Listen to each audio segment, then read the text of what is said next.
मैं स्वयं से भी पूछूं, आपसे भी पूछूं, कितनी बार हमारे जीवन में ऐसा क्षण आया होगा जब हमने हृदय से प्रभु को धन्यवाद दिया होगा कि प्रभु आपने कृपा करके हमें इस भारत भूमि पर मनुष्य का शरीर दिया है। किया है कभी ऐसा? शायद नहीं। जब हृदय से केवल इस बात का ही धन्यवाद दिया हो कि प्रभु कितनी कृपा है आपकी, क्योंकि दुर्लभम त्रयमेवैतत् देवानुग्रह हेतुकम मनुष्यत्वम मुमुक्षत्वम महापुरुष संशय। भगवत पाद शंकराचार्य कह रहे हैं कि ये कैसी दुर्लभ देन प्रभु ने सहज कृपा से प्रदान की है। देखो, ये जो आत्म कल्याण की यात्रा है ना, इसका प्रथम चरण यही है।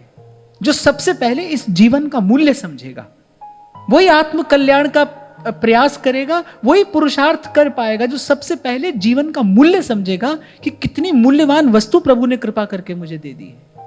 ये एक एक तव श्वास का 3 लोक नहीं दान।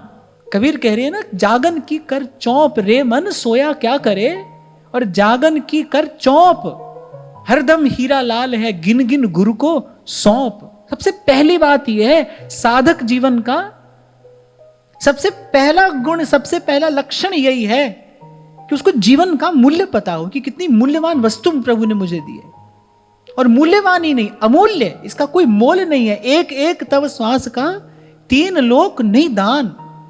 प्रपंच से बचाने के लिए सबसे पहले तो इसी बात का चिंतन आवश्यक है ना कि भाई ये मनुष्य शरीर करुणा करके प्रभु ने मुझे प्रसाद दिया है। जिसके जीवन में इस बात का, इस भाव का प्रकाश हो जाएगा, वो कभी समय व्यर्थ नहीं कर सकता। पहले भी मैंने आपसे कभी कहा था ना कि समय ही जीवन है। और जीवन क्या है? जन्म और मृत्यु के बीच की जो अवधि है, जो काल है, जो समय है, उसी का ही तो नाम जीवन है। जीवन का आदर करने वाला समय का निरादर कैसे कर सकता है? यही बात तो संत कह रहे हैं। अरे जो छोड़ना था वो नहीं छोड़ा, क्रोध न छोड़ा,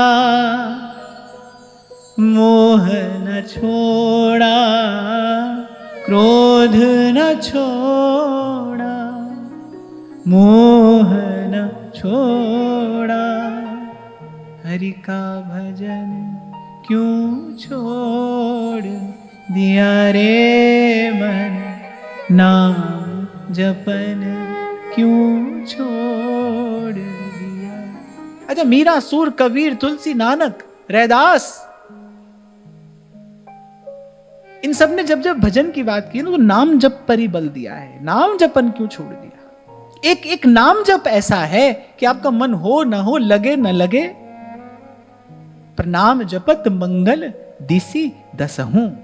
कारण है, क्यों पूछा? क्या गरुड़ जी नहीं जानते?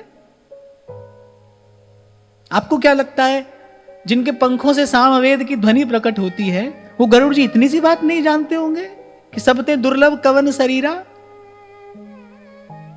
पर एक तो काक बसुंडी जी बड़े अनुभवी हैं।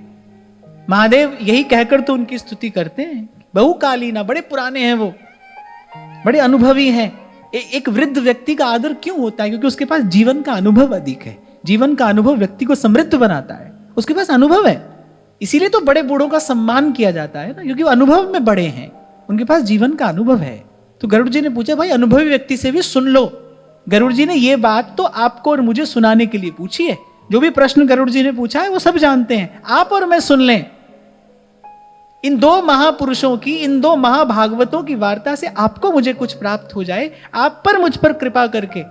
गरुड़ जी ने ये प्रश्न पूछे, क्योंकि मैंने कहा ना प्रसाद अकेले नहीं पाना चाहिए, बांट कर पाना चाहिए। गरुड़ जी ने कहा, भाई हमने तो प्रसाद पा लिया, अब थोड़ा बांटना भी चाहिए।